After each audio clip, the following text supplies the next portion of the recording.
ITIL, as you know, is the best practice guidance for IT service management.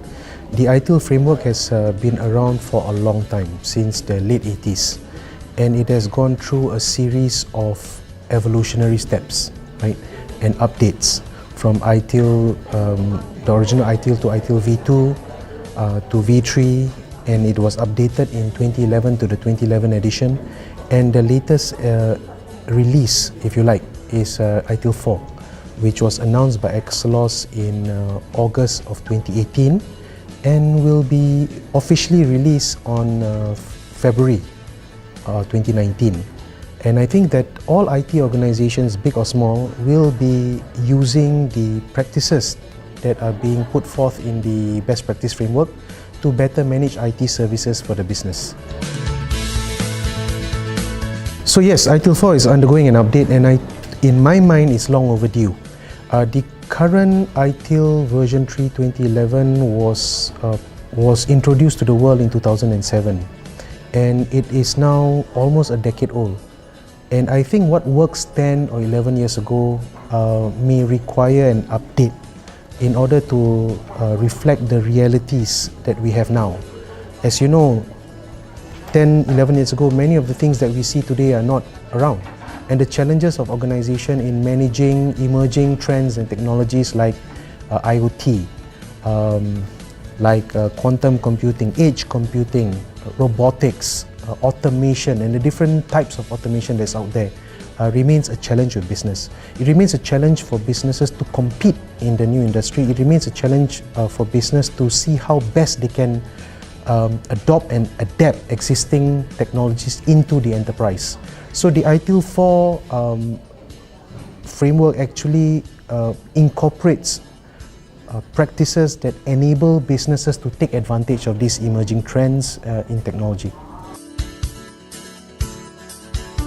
I think there are a lot of changes in ITIL 4, but I think one of the biggest change in ITIL 4 is conceptually they are more focused now on value streams, right?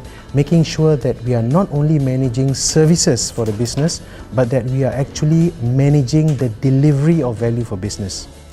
The service is important, but at the end of the day, we need to look at the entire organization and how we can help businesses to not only achieve that value, but also shorten the time in which they can realize that value. So a lot of new practices that we see in the industry is being co-opted or being incorporated into the new ITIL 4 framework. Things like DevOps, things like Agile, right, are now becoming more visible in the new framework. ITIL version 3 is suitable for a long time, and it will remain suitable for a lot of organizations, right? But what ITIL 4 has is that it is more in line with the realities of the modern economy, with the challenges, technology challenges that we have in the industry. So ITIL 4 is actually superior because it is more relevant.